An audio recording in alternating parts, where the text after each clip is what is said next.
உலகெங்கும் நிறைந்திருக்கும் தமிழ்நேயர்கள் அனைவருக்கும் எமது மனமார்ந்த வணக்கம். நான் உங்கள் ஜோதிடர் அந்தியூர் சுதாகர், பாரம்பரிய முறை ஜோதிட ஆராய்ச்சியாளர். இன்று நாம் காணக்கூடிய தலைப்பு தனுசு ராசி அன்பர்களுக்கு ஜூன் மாதத்தில் நடக்கக்கூடிய பெயர்ச்சிகளும் அதன் பலன்கள் உங்களுக்கு எப்பேற்பட்ட மேன்மைகளை அளிக்கப் போகுதுன்றதை இந்த காணொலியில் தெளிவாக விவரமாக நம்ம பார்க்கலாம். நம்ம சேனலை சப்ஸ்கிரைப் பண்ணாதவங்க பண்ணிக்கோங்க, பெல் பட்டனை கிளிக் பண்ணி ஆல் ஆப்ஷனை கொடுத்துக்குங்க. அப்போ தான் அடுத்தடுத்து காணொளிகள் உங்களை உடனடியாக வந்து அடையும். ஆக தனுசு ராசி அன்பர்கள் குரு பகவானின் ஆதிக்கத்தில் பிறந்து அந்த குரு பகவான் கடந்த காலகட்டங்களில் 6ஆம் வீட்டில் இருந்து அதனால் நிறைய மன உளைச்சல், இடமாற்றங்கள், தன்னை சார்ந்தவங்க தனக்கு வேண்டியவங்க தனக்கு பகையாகிறது, அது மட்டும் இல்லை குடும்பத்திலேயே ஒரு அண்டர்ஸ்டாண்டிங் இல்லாமல் கணவன் மனைவிக்குள்ளேயும் ப்ளஸ் குடும்ப ரீதியில் தான் பெற்ற பிள்ளைகள் ரீதியிலையும் இப்படி பல்வேறு விதமான பிரச்சனைகளை சந்தித்தவங்க தனுசு ராசி அன்பர்கள். ஏன்னா 4ஆம் வீட்டில் ராகு வேறையா, இந்த ராகு உங்கள் நிம்மதியை கெடுத்துக்கிட்டே இருப்பார். 1 மணி நேரம் சந்தோஷமாக இருந்தால் ஒரு நாள் பூரா வலி வேதனைகளை வைக்கக்கூடிய அளவுக்கு அந்த ராகுவுக்கு பவர் உண்டு. அது மட்டும் இல்லை, இது ஆரோக்கியத்தை, நிறைய பேருடைய ஆரோக்கியத்தையும் கெடுத்துருச்சு. பேக் பெயின், நரம்பு ஜவ்வு சார்ந்த விஷயங்களில் மோசமான ஒரு மன அழுத்தங்களை கொடுக்கக்கூடிய அளவுக்கு பிரச்சனைகள் இது கொடுத்துக்கிட்டு இருந்தது. அதுவும் பேக் பெயின்ன்றது கொஞ்சமல்ல நஞ்சமல்ல, உங்களுடைய வேலையவே உங்களை செய்ய முடியாத அளவுக்கு எல்லாமே இது பிரச்சனைகள் உருவாக்கிடுச்சு. அப்படி நிறைய பாதிப்புகளை சந்தித்த நீங்கள் உங்களது வாழ்க்கையில் மீண்டும் ஒரு ரீஎன்ட்ரி கொடுக்கணும், வளர்ச்சி பாதையில் அடியெடுத்து வைக்கணுன்ற ஒரு எண்ணத்தோடு நீங்கள் செயல்படுத்திக்கிட்டு இருக்கிறீங்க. அப்பேற்பட்ட செயல்கள் கடந்த காலகட்டங்களில் நீங்கள் 99% இறங்கி முடித்தாலும், எவ்வளோ எஃபர்ட் போட்டாலும் கடைசி நேரத்தில் அதை ட்ராப் ஆகி, அது டவுன் ஆகி, அது அப்படியே உங்களுடைய முயற்சிகளுக்கு சக்ஸஸ்ஃபுல் ஆகிடும் நினச்சி ஏமாற்றங்களை சந்திக்கக்கூடிய நிலைமைகள் தான் அதிகமாக சந்திச்சிருக்கிறீங்க.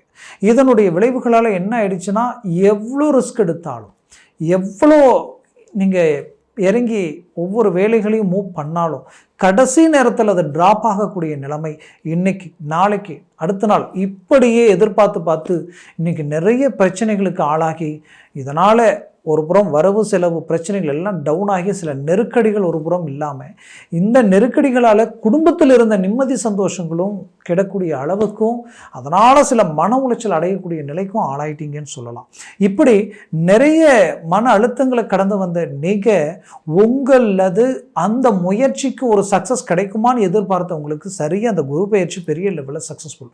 அந்த குரு 7ஆம் வீட்டிற்கு வந்திருக்காரு. அவரது பார்வை டைரெக்டாக உங்களுடைய ராசியில் விழுது. அதுவும் இந்த மாதம் தொடங்கி ஜஸ்ட் உங்களுக்கு பார்த்தீங்கன்னா ஒரு 6ஆம் தேதியே புதன் பகவான் பயிற்சியாக 7ஆம் வீட்டில் ஆட்சி பெறுகிறார். அதே வீட்டில் தான் குரு இருக்கிறார். இதில் இன்னொரு ஹைலைட் என்னென்னா, உங்களுடைய பாக்யாதிபதியும் 6ஆம் வீட்டில் தான் இருந்தார், சூரிய பகவான். அவரும் இப்போ 7ஆம் வீட்டுக்கு வரார். அருமையான அமைப்பு. அப்போது சூரிய பகவானது பார்வையில் அரசு முயற்சி, அரசாங்க முயற்சிகளும் அரசு உத்தியோகம் சார்ந்து அரசியல் சார்ந்த துறையில் இருக்கிறவங்களுக்கு பெரிய லெவலில் பெனிஃபிட் கிடைக்க போகுது. உயர்தர வளர்ச்சி அடைய போகிறீங்க. இத்தனை நாள் உங்களால் மற்றவங்க வளர்ச்சி அடைஞ்சாங்க, இதுக்கு மேலே தான் நீங்கள் உங்களுடைய கவுண்டவுன் தொடங்குது. உங்கள் வளர்ச்சிக்குரிய கவுண்டவுன் பெரிய லெவலில் ரிசல்ட் உங்களுக்கு கொடுக்குது. ஒரு நல்ல குரோத்தை சந்திக்க போகிறீங்க. அதுலேயும் இந்த 7ஆம் பாவம் குரு பார்வை டைரக்டாக உங்கள் ராசி மேலே விழுது. அந்த பார்வை 11 லாபஸ்தானத்துலையும் விழுது, 3ஆம் வீட்டிலையும் விழுது. அப்போ எப்பேற்பட்ட இடங்களில் இந்த குரு பார்வை உங்களுக்கு விழுதுன்னு பார்த்தீங்கன்னா, உங்கள் ராசிக்கு முன்னும் பின்னும், அதாவது 3ஆம் வீட்லேயும் 11ஆம் வீட்லேயும். ஆக இது ஒரு அருமையான ஏறுமுகமாக இருக்கக்கூடிய ஒரு காலமாக இருக்க போகுது. அதுலேயும் சுக்கிர பகவான் உங்களுக்கு லாபஸ்தானாதிபதியும் 5ஆம் வீட்டில் நின்று டைரக்டாக அவர் லாபஸ்தானத்தை பார்க்குறார். அப்போ லாபஸ்தானத்தை குரு பார்வை விழுது, சுக்கிர பகவானது பார்வை விழுது. அதே நேரத்தில் செவ்வாய் பகவான், நீச்சம் பெற்ற செவ்வாய் பகவான், அவர் அஷ்டமஸ்தானத்தில் இருந்து 5ஆம் அதிபதியாக நின்று உங்களுடைய ஆசைகள், உங்களுடைய லட்சியங்கள், உங்களுக்கு வேண்டி உங்களை விட்டு விலகி போகிறது, இந்த மாதிரியான பிரச்சனைகள் எல்லாம் கொடுத்துட்டு இருந்த அவர் கரெக்டாக 9ஆம் வீட்டிற்கு வந்துட்டார். அப்போது பாக்கிய சம்மந்தப்பட்ட இடத்துல பஞ்சமாதிபதி நிற்கும் பொழுது உங்களுடைய ஆசைகள், அதிர்ஷ்டங்கள் கைகூடி வர நேரமாக இருக்கும். அப்போ உங்கள் வேலையில் ஒரு நல்ல க்ரோத் கிடைக்க போகுது. அது இத்தனை நாள் நடந்த சரிவுகளுக்கு ஆப்போசிட்டாக ஒரு நல்ல வளர்ச்சி நோக்கி கொண்டு போகிறீங்க. அந்த வேலை, தொழில் சார்ந்த விஷயங்களுக்கு உங்களுக்கு வரவு செலவு கொடுக்கல் வாங்கல் எல்லாமே உங்களை வந்து அடைய போகுது. நட்புகள் ரீதியில் ஒரு நல்ல ஒரு அருமையான ஒரு ரிசல்ட் உங்களுக்கு கிடைக்கும். அதுலேயும் உங்களுக்கு குறிப்பாக சொல்லணும்னா, உங்களுடைய ராசிக்கு இந்த குரு பார்வை 3ஆம் வீட்டில் விழுந்தால் நினச்சதை முடிச்சிடுவீங்க, முடிக்காமல் தூங்க மாட்டீங்க. இத்தனை நாளாக இருந்த ஸ்பீடை விட இப்போ இன்னும் ஆக்டிவேட் ஆகி இன்னும் ஹை லெவலில் உங்களுடைய ஸ்பீடு இருக்க போகுது. அதுலேயும் லாபஸ்தானத்தில் விழுறதுனால எதில் அடி எடுத்து வச்சாலும் சக்ஸஸ்ஃபுல் ஆக போகுது. ஏற்கனவே தொழில் ரீதியில் நீங்கள் சில இன்வெஸ்ட்மெண்ட் பண்ணியிருப்பீங்க, சில அமௌண்ட்டெல்லாம் சில விஷயத்தில் போட்டால் அது பெருகும் போட்டிருப்பீங்க. அதனால் எந்த வித ஒரு க்ரோத்தும் இல்லாமல் இத்தனை நாள் இருந்திருக்கும். அதெல்லாம் இப்போ உங்களுக்கு அப்படியே அழகாக கை கொடுக்க போகுது.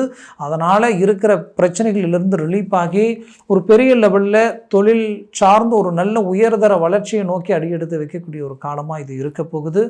மொத்தத்தில் இந்த காலம், இந்த நேரம் உங்களுடைய வாழ்க்கையில் உங்களுக்கு கிடைக்கக்கூடிய அருமையான ஒரு வளர்ச்சிக்குரிய பாதையை இருக்க போகுது.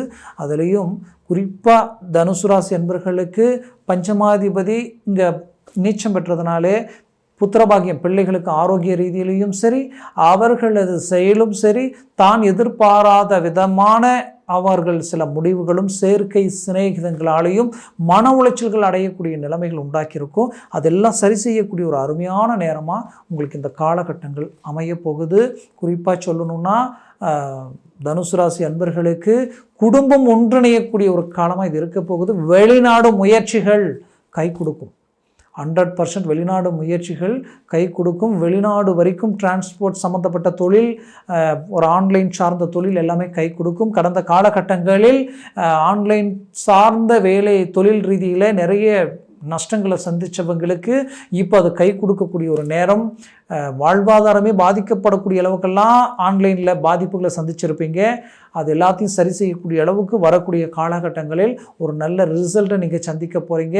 அதுலேயும் குறிப்பாக சொல்லணுன்னா தனுசு ராசி அன்பர்கள், நீங்கள் வெளிநாட்டில் இருக்கிறீங்கன்னா கடந்த காலகட்டத்தில் நிறைய சிக்கல்களை சந்திச்சிருந்தாலும் அந்த சிக்கல்களால் இது எப்படி ஃபேஸ் பண்ணுறதுன்றத குழப்பங்கள், உங்களுக்கு கிடைக்க வேண்டிய வேலை சார்ந்த ரீதியில் சில குழப்பங்கள், உங்களுக்கு கிடைக்க வேண்டிய பிஸ்னஸ் சார்ந்து இது முடிஞ்சது அடுத்தது கமிட்மெண்ட் கிடைக்கலன்ற ஒரு குழப்பம் எல்லாம் உங்களுக்குள்ளே இருந்திருக்கும். அது எல்லாமே உங்களுக்கு அழகாக கை கொடுக்க போகுது. ஒரு நல்ல ரிசல்ட்டை நீங்கள் அடைய போகிறீங்க. மொத்தத்தில் என்னை பொறுத்தவரையிலையும் இந்த தனுசு ராசி அன்பர்களுக்குரிய ஒரு காலமாக தான் இது இருக்க போகுது. ஏன்னா இருக்கிறதுலையே ராகு உங்களுக்கு 3ஆம் வீட்டிற்கு வந்தது மாபெரும் அசுர வளர்ச்சியை கொடுக்கக்கூடிய ஒரு காலமாக இது இருக்க போகுது. நினச்சதை முடிப்பீங்க, மீண்டும் ரீஎன்ட்ரி கொடுக்க போகிறீங்க. அந்த ரீஎன்ட்ரி மற்றவங்க உங்களை கண்டு வியப்படைகிற அளவுக்கு உங்களுடைய மேனேஜ்மெண்ட் ஹை பொசிஷன் டாப் கேட்டகரியில் இருக்க போகுது. நான் மீண்டும் சொல்கிறேன், நடந்த நெகட்டிவாக நினச்சி கிடைக்கிற இந்த பாசிட்டிவை மிஸ் பண்ணிட வேண்டாம்.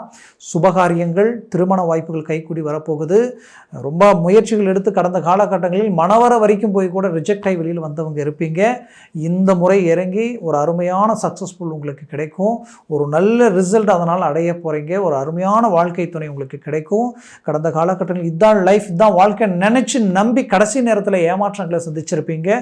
அதற்கு பதிலடி கொடுக்குற அளவுக்கு உங்களுடைய வளர்ச்சி இருக்க போகுது. அதனால் மீண்டும் உங்கள் நட்பு கிடைக்குமான்னு மற்றவங்க ஏங்கக்கூடிய அளவுக்கு உங்களுடைய வளர்ச்சியும் உங்களுடைய செயல்களும் மற்றவங்க பார்க்கும் பொழுது பிரகாசமாக இருக்கக்கூடிய நிலை, தெய்வத்தினுடைய முழு அனுகிரகமும் உங்களுக்கு கிடைக்கக்கூடிய ஒரு காலமாக இது இருக்க போகுது. மொத்தத்தில் தனுசு ராசி அன்பர்களுக்குரிய ஒரு காலம் தான் நான் சொல்லுவேன். மூவ் பண்ணுங்க, முயற்சிகளை ஸ்ட்ராங்காக எடுங்க. பட் அர்த்தாஷ்டம சனி ஒரு பக்கம் நடக்குதுன்ற பயம் வேண்டியதே இல்லை, அதை பற்றி நினைக்கவே வேண்டாம். அதற்கு என்ன செய்கிறீங்கன்னா சனிக்கிழமையான கிளம்புடிங்க. சனிக்கிழமை தோறும் நீங்கள் அசைவம் சாப்பிடாமல் காலையில் தலைக்கு தண்ணி ஊற்றிக்கிட்டு மனசார தெய்வத்துக்கு கற்பூரத்தை ஏற்றி கும்பிடுங்க. முடிஞ்சால் அருகாமையில் கோயில் இருந்தால் விநாயகர் கோயிலுக்கு கூட போயிட்டு வாங்க, இல்லை சனி பகவான் கோயில் இருந்தால் போயிட்டு வரலாம், நல்லது. இல்லைனா ஆஞ்சநேயர் கோயில் இருந்தால் அங்கே போயிட்டு வாங்க. இப்படி தன்னுடைய சூழலுக்கு எது அருகாமையில் இருக்கோ அந்த கோயிலுக்கு போய் மனசார கும்பிட்டு, இல்லாத பட்சத்துக்கு சிலர் வேலையில் இருக்கிறேன், நான் ஒரு இடத்துல இருக்கிறேன், இங்கேருந்து நான் கோயிலுக்கு போக முடியாதுன்னு நினச்சிங்கன்னா நீங்கள் இருக்கிற வீட்லேயே கற்பூரத்தை ஏற்றி கும்பிட்டு மனசார தெய்வத்தை வழிபட்டுட்டு அன்றைக்கி அசைவம் சாப்பிடாமல் மேனேஜ்மெண்ட் பண்ணுங்கள். இதுவே அந்த அர்த்தாஷ்டமச்சனிலிருந்து ரிலீஃப் ஆகிடுவீங்க. வண்டி வாகனங்களில் சற்று கவனத்துடன் செயல்படுங்க. மற்றவங்களை நம்பி ஒன்று சொல்கிறாங்கன்ட்டு ஒரு இன்வெஸ்ட்மெண்ட் பெருசாக திடீர்னு போட்டு பண்ணிடாதீங்க. கொஞ்சம் யோசித்து அவசரம் இல்லாமல் இறங்கி செய்யுங்க. வண்டி வாகனங்களில் வாங்கிறது பண்ணுறது ஒரு முறை 2 முறை நல்லா யோசித்து இறங்கி செய்வது நல்லது. ஆக உங்களுக்குரிய ஒரு கால அமைவுகள் இது ரொம்ப சிறப்பாக இருக்கும். நான் சொன்ன பலன்கள் எல்லாமே கோச்சார ரீதியில் சொல்லியிருக்கிறேன். ஜனன ஜாதகமும் திசா புத்தியும் சர்வாஷ்ட வர்க்க பரல்கள் ரொம்ப அவசியம். இந்த சர்வாஷ்ட வர்க்க பரல்கள் பலம் பெற்று நின்றால் உங்களுடைய வாழ்க்கையில் ஒரு 3 பரலுக்கு மேலே 4, 5, 6, 7 எல்லாம் இருந்துட்டா ஜாக்பாட் அடித்த மாதிரி டாப் லெவல் உங்களுக்கு வேலை செய்யும். அதுவே உங்களுக்கு 3க்கு கீழே வந்துருச்சுன்னா டோட்டலாக நெகட்டிவாக மாறிடும். அதனால் ஜனன ஜாதகத்தை பார்த்து ஒரு முடிவெடுங்க. திசா புத்திகள் அவசியம். அதனால் பார்க்கணும்னு நினச்சிங்கன்னா கீழே இருக்கக்கூடிய கான்டாக்ட் நம்பருக்கு கால் பண்ணி முன்பதிவு செய்து வாட்ஸ்அப் மூலமாக உங்கள் ஜாதகத்தை அனுப்பி தெளிவாக விவரமாக கேட்டு தெரிஞ்சுக்கிங்க. இதுதான் வாட்ஸ்அப் நம்பர். அப்படி கேட்டு தெரிஞ்சு ஒரு முயற்சிகளும் முடிவுகளும் எடுத்தீங்கன்னா 100% உங்களுக்கு சக்ஸஸ்ஃபுல் அளிக்கும். ஆக உங்களது வாழ்க்கை வளமாக அமைந்திட எமது மனமார்ந்த வாழ்த்துக்கள். நன்றி, வணக்கம். மீண்டும் சந்தி.